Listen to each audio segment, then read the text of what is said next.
Hi, it's Steve.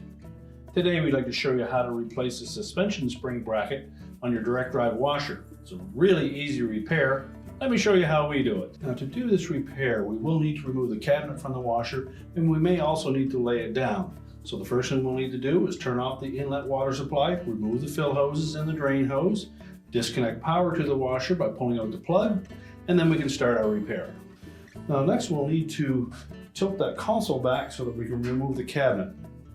Now your model may have screws that go down through behind an end cap, maybe on the back.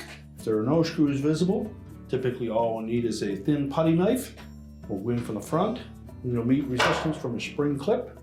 Just depress that clip. At the same time, rotate up on the front of the console.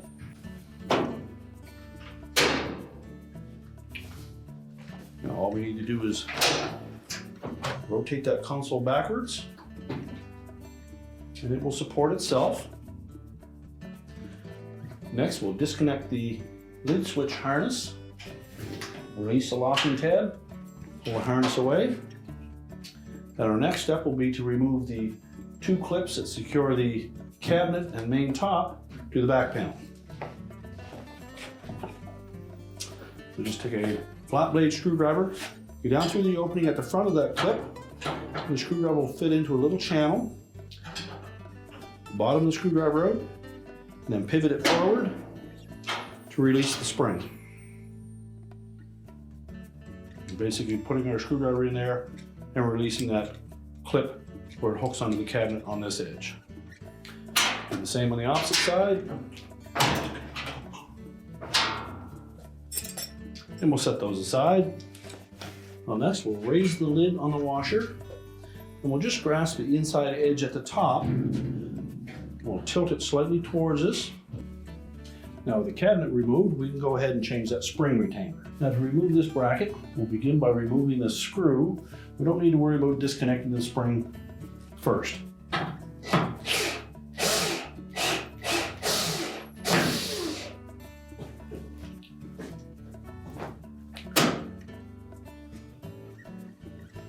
Then we simply need to disconnect the spring at the end of that bracket.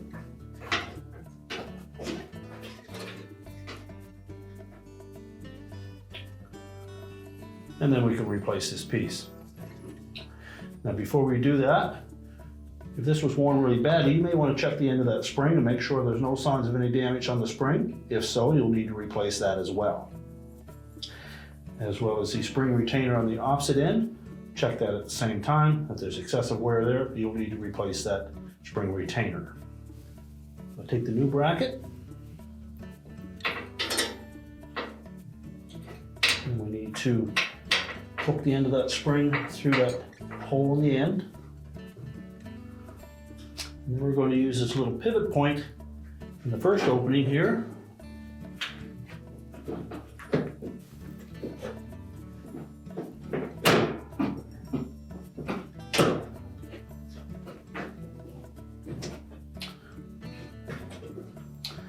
Then we just rotate that around enough that we can line up the mounting screw.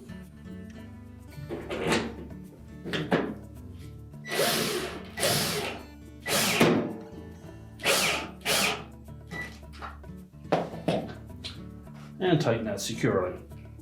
Now once we've done that, we're now ready to put the cabinet back on. Now as we position that cabinet over the base frame, again we want to make sure that that bottom lip at the front of the panel goes in underneath the base frame. And then while looking down through that lid opening, we can see where those two hooks are on the base. And line that up top. Tilt the cabinet back. Also make sure that we pull that back panel forward enough that the cabinet will sit down over the fill valve. Then just check the rear corners to make sure that they dropped into place.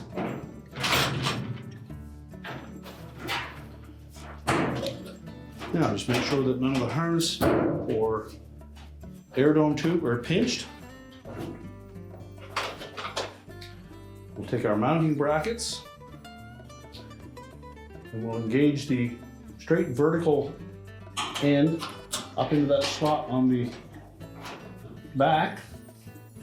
Line it up with the two slots in the top and then press it down into place until it latches. Do the same on the opposite side. Put that straight vertical piece right into that slot on the back panel. Line it up, snap it into place. We'll reattach our lid switch harness.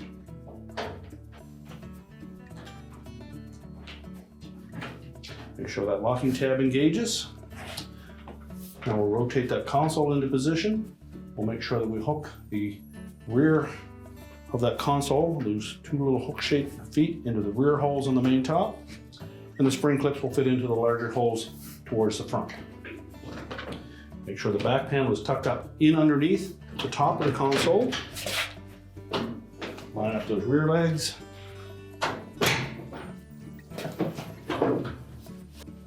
And then press it down into place. Now we're ready to push the washer back into position.